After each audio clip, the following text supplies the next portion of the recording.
Hi everyone, this is C Rohit. आज हम बात करने वाले हैं कि अगर आप लोन के लिए अप्लाई करते हैं तो apart from your income, apart from your turnover, apart from your asset, bank क्या क्या चीजें चेक करती है।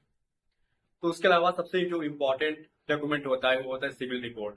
आपकी सिविल रिपोर्ट पुल की जाती है। उसके बाद देखी जाती है कि आपकी सिविल स्कोर कितना अच्छा है। और भी चीजें सिविल में देखी जाती है।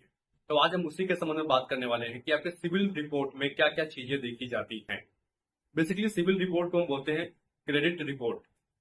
आपने जो लोन्स लिए हैं, आपने जो इंक्वायरी की है, सारी चीजें देखी जाती हैं। तो फर्स्ट देखा जाता है आपका सिविल स्कोर। आपका सिविल स्कोर क्या है। अगर आपका सिविल स्कोर अच्छा है तब तो आपको कम रेट पे लोन मिल जाएगा और एप्लीकेशन आपका रिजेक्ट होगा ही नहीं। दूसरी बात, अगर आपका सिविल स्कोर खराब है मतलब तो आपका लोन रिजेक्ट भी हो सकता है, और अगर लोन आपको मिल रहा है तो उस केस में बैंक आपको हाइयर इंटरेस्ट पे लोन प्रोवाइड करती है। तभी आपको अपने सिविल स्कोर को चेक करते रहना चाहिए फ्रिक्वेंटली। और अगर आपका सिविल स्कोर कम है तो उसको बढ़ाने की कोशिश करते रहना चाहिए।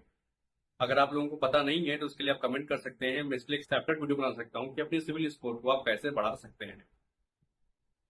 दूसरी बात है, आपने जो पास्ट में लोन लिए हैं उन लोन में कोई आपके बिजनेस लोन हो सकते हैं, होम लोन हो सकते हैं, कार लोन हो सकते हैं, क्रेडिट कार्ड हो सकते हैं एंड पर्सनल लोन हो सकते हैं।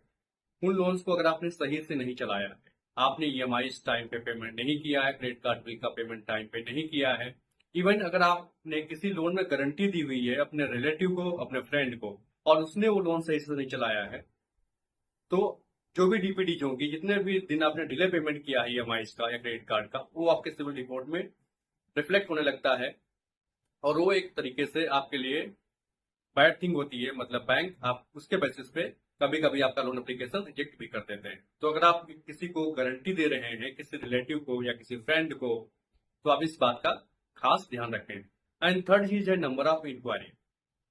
कितनी नंबर ऑफ इंक्वायरी हमें करनी चाहिए। देखिए, अगर पास्ट 3 मंथ में, 6 मंथ में आपने 8 से 10 इंक्वायरी कर ली है तो इसका मतलब ये होता है कि आप लोन के लिए बार बार अप्लाई कर रहे हो।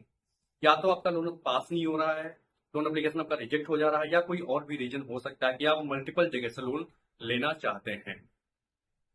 तो इसके बेसिस पे भी आपका एप्लीकेशन कभी कभी रिजेक्ट हो जाता है। तो कम से कम इंक्वायरी कीजिए। तो ये कुछ रही इन्फॉर्मेटिव वीडियो कि आपका लोन एप्लीकेशन रिजेक्ट ना हो। सिविल की वजह से आप इन चीजों को ध्यान में रख सकते हैं। ऐसी इन्फॉर्मेटिव वीडियो देखने के लिए मेरा चैनल फॉलो करें, सब्सक्राइब करें। Thank you.